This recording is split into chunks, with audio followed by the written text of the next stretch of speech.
15 people charged as tempers flare again at Sandon Point.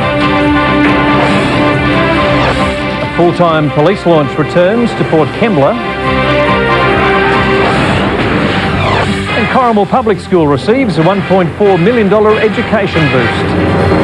News Late Edition with Geoff Phillips. Good evening. 16 people were arrested at Stockland's Sandon Point development site today as protesters attempted to put a stop to major earthworks. One woman chained herself to a bulldozer, another to a bicycle. Police calling in reinforcements as the demonstration got out of hand. They were never going to let work begin without a fight. And just before 7 a.m, the gloves were off. A group of about 20 protesters broke through the security fencing, one woman chaining herself to an excavator.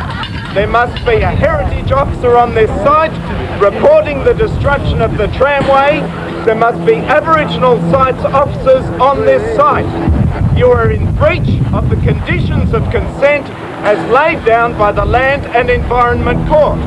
Police wasting no time in arresting the demonstrators. Why are you beyond arrest? Move away from the place. In total, 16 people were arrested, all but one charged with various offences, from assaulting police to trespass. The police will not tolerate this type of behaviour.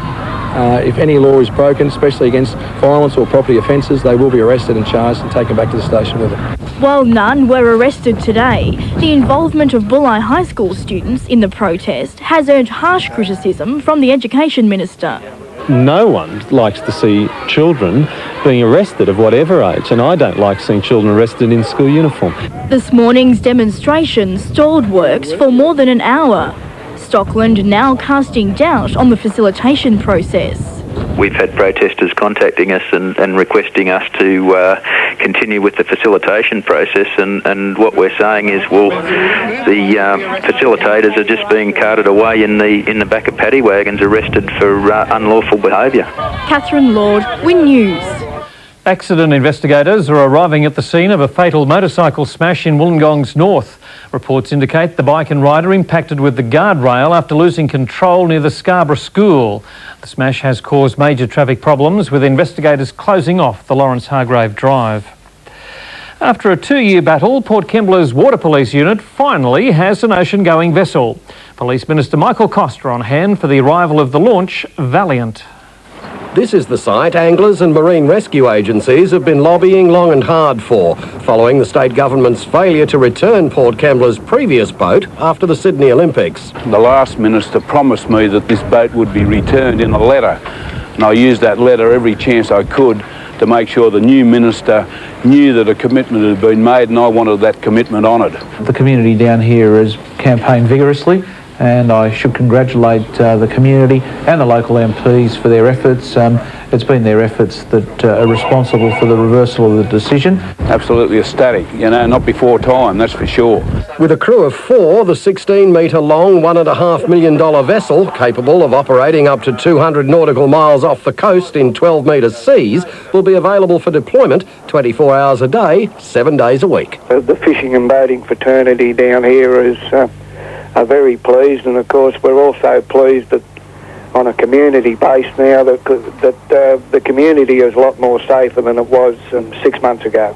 A similar launch under consideration for the far south coast. Well, there's discussion about a water police facility at Eden, and certainly that'll be a decision made by operational police.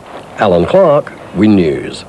Southern Highlands man Bruce Burrell has today appeared at the Glebe Coroner's Court to give evidence at the inquest into the disappearance of 2 wealthy Sydney women, 74-year-old Dorothy Davis and Kerry Whelan.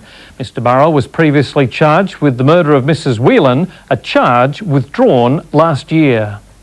We've been waiting 5 years to see Mr Burrell finally in the witness box, and I believe today is the day. The inquest is expected to continue for the next fortnight. There'll be more details in the national news.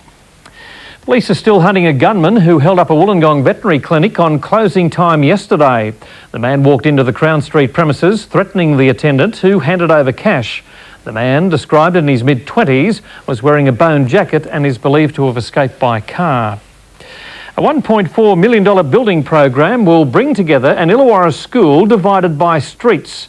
Corrimal Public, Infants and Primary will be consolidated. The sign said it all as the minister arrived at Corrimal Public With him, a $1.4 million windfall. Upgraded facilities means better education for the children, great boost for this school. The school caters for 250 students.